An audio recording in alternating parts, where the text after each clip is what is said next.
Pro wrestling, and a lot of the habits that come with it, can take a heavy toll. These once larger-than-life performers prove that physical perfection only lasts so long. Charlie Haas rose to prominence as a member of Team Angle, later forming the self-proclaimed world's greatest tag team with Shelton Benjamin. The duo would have 2 WWE Tag Team Championship reigns. Haas had a third with Rico Constantino. In July 2005, Haas was released from WWE and he briefly toured the Indies. He returned in 2006 and worked a gimmick where he'd impersonate other wrestlers. On the Cafe Dave Rene podcast, Haas admitted to hating the persona, but worked hard to make it popular. After being released again in 2010, Haas found a new home in Ring of Honor alongside Benjamin. They'd reign as the promotion's World Tag Team Champions twice. Haas made headlines in December 2020 after appearing in a shoot interview for Hannibal TV. Haas had a shaved head and looked gaunt and pale. He cited the toll of his divorce for his physical change. He returned to television on the January 13, 2022 episode of Impact Wrestling, appearing in better physical shape and challenging Josh Alexander. The two technicians squared off the week after, with Alexander taking the win. Michael Hutter signed with WWE in 2009, performing as Derek Bateman on NXT until his 2013 release. He went to Impact Wrestling and was rechristened Ethan Carter III, owner Dixie Carter's Silver Spoon nephew. He found World Championship success as a main event talent. Under the EC3 moniker, Carter signed with WWE once again in 2018, where he'd initially performed for the NXT brand. Concussion problems negatively impacted his booking, both on NXT and the main roster. EC3 plummeted down the card from this point forward, and he became a victim of the first wave of COVID-19 era mass releases, leaving WWE in April 2020. In an interview with Chris Van Vliet, EC3 took accountability for his failed main roster run, saying, "On my end, dropping the ball was not doing anything to make them give it to me." EC3 altered his appearance and released a series of Fight Club-esque promos. Abandoning the one-percenter persona, Carter shaved his head, grew a goatee, and bulked up. He started wearing a black hoodie instead of tailored suits and referred to himself as the essential character. When you run out of people to hate, you hate yourself. Most recently, Carter founded the promotion Control Your Narrative. An heir to the Cologne wrestling family, Carlito debuted for WWE in 2004 as a trash talker who spat apples in the face of people who weren't cool. Carlito was pushed with a United States Championship reign, beating John Cena in his first match. He found further success with Intercontinental and Tag Team Gold, alongside his brother, Primo. Dissatisfied with his place in the company, Carlito asked for his release 3 times. He was released in May 2010 after he refused rehabilitation for an addiction to painkillers. Carlito returned to Puerto Rico, where he worked for his family's World Wrestling Council promotion. Since his release, Carlito has bulked up significantly thanks to time in the gym and advice from Chris Masters. In 2014, Carlito appeared at the WWE Hall of Fame for the induction of his father, Carlos Colon. In the 2021 Royal Rumble match, Carlito made a surprise return as the 8th entrant. Fans welcomed him back, and he described being in a WWE ring as unlike anything else in the world on the WWE YouTube channel. The next night, Carlito teamed with Jeff Hardy to beat Elias and Jackson Ryker in a tag team match. Carlito said on the Angle podcast that he hasn't talked with WWE for another appearance since the Rumble. That's it. I was there and now I'm not there. Colin Delaney debuted for WWE on its ECW brand in December 2007, losing to Shelton Benjamin. In an interview with Diamond Joe, Delaney revealed that, thanks to his selling, he was met with a standing ovation when he returned backstage after that first match. Delaney signed in February 2008. After feuding with The Miz and John Morrison and then Tommy Dreamer, Delaney was released from his contract in August 2008 due to budget cuts. In a 2022 interview with the Wrestling Inc. Daily, Delaney recalled his early WWE success, which came when he was just 21. It's cool that I still am recognized for that, but also have been able to stick around this long. Currently working the independents, the veteran Delaney has abandoned the black and red tights, trimmed his long locks, and grown a beard. He returned to WWE in December 2017 to team with Joe Monroe in a losing effort against the Bludgeon Brothers on SmackDown. He appeared on 205 Live in losing efforts against Hideo Itami and Lio Rush. Delaney has also performed for AEW, teaming with the Best Friends and losing to Wardlow. In October 2008, WWE began airing a series of promos teasing a deranged carnival showman speaking a strange dialect known as Carney. Kizarny made his debut on the first SmackDown of 2009, where he beat MVP. After sporadic appearances, Kizarny was released in March 2009. After leaving WWE, Kizarny toured the Indies. Finding work in Chikara in 2010, Kizarny made his debut on the Season 9 finale, where he revealed himself as Sin Bodhi. Combining his love of wrestling with carnivals, Bodhi formed Freak Show Wrestling, a carnival-themed wrestling variety show. Facing PJ Black in a hair versus hair match, Bodhi had his locks cut by special guest referee Brutus the Barber Beefcake. In solidarity with a friend's son who was fighting brain tumors, Bodhi shaved his head in support of Locks of Love. Bodhi is a tattoo artist in his free time. He has ink of his own on both his arms and on top of his shaved head. He now performs on the indies with a bulkier physique and a more methodical style. Bodhi also runs Las Vegas training camps and seminars for future stars of wrestling. Bodhi most recently appeared in a trios match on AEW Dark, where his team lost to the Jericho Appreciation Society. Under the tutelage of his father, Nature Boy Ric Flair, David debuted in WCW in 1999. He mainly appeared in angles featuring his father, but he did have a United States Championship reign. In 2001, WWE bought WCW and shipped David to OVW for training. In the build-up to WrestleMania 18, Flair was the victim of a beatdown courtesy of The Undertaker in his feud with the Nature Boy.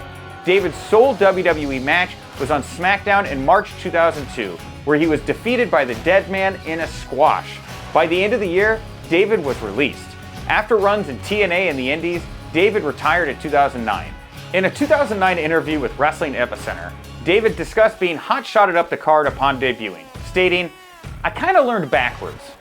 David admitted to not enjoying the fast-paced, travel-heavy lifestyle of the business, but he was happy to have shared it with his family.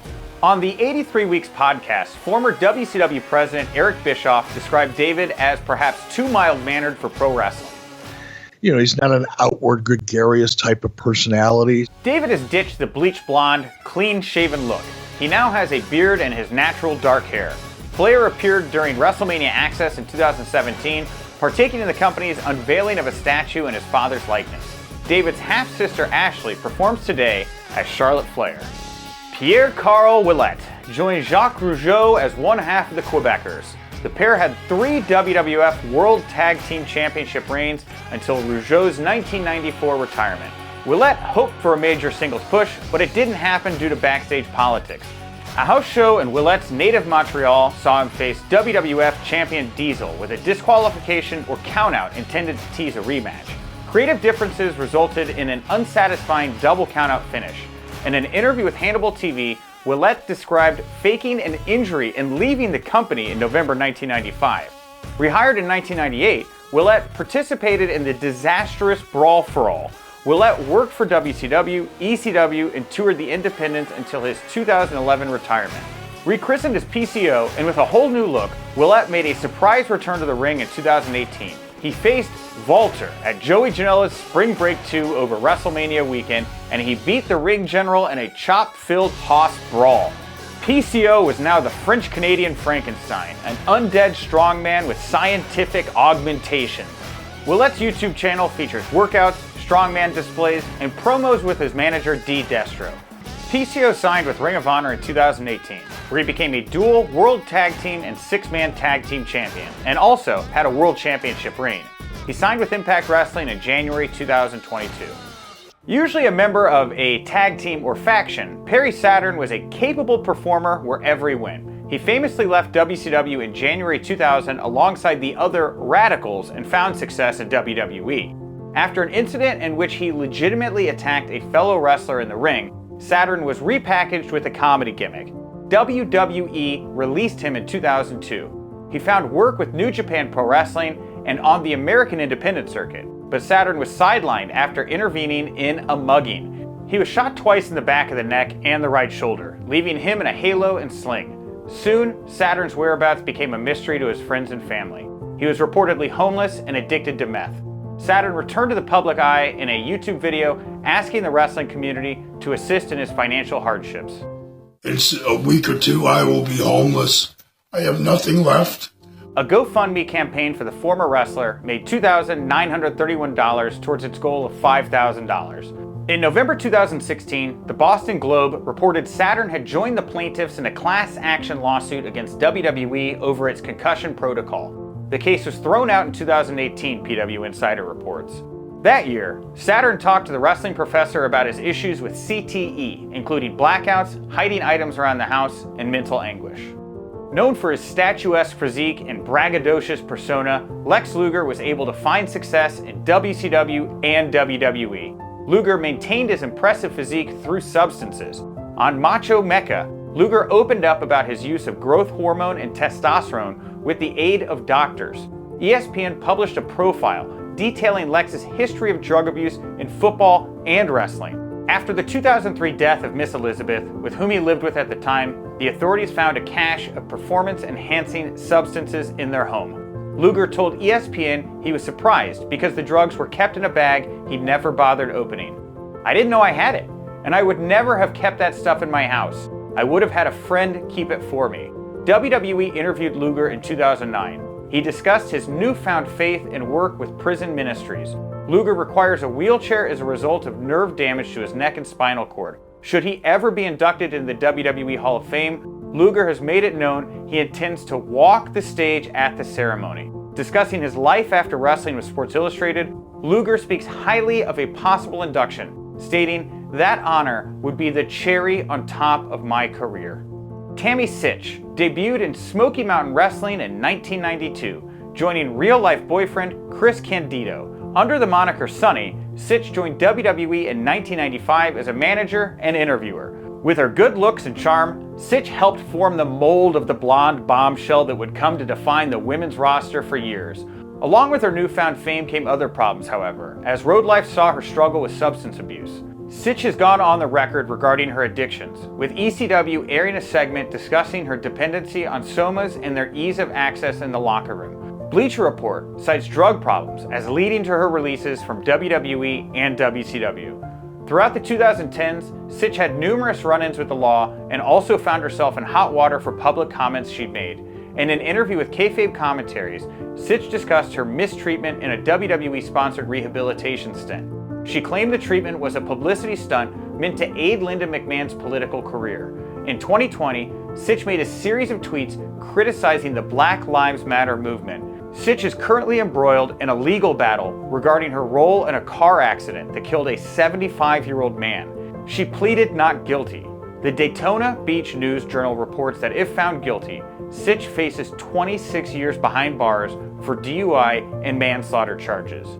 If you or anyone you know needs help with addiction issues, help is available. Visit the Substance Abuse and Mental Health Services Administration website or contact SAMHSA's National Helpline at 1-800-662-HELP. That's 1-800-662-4357.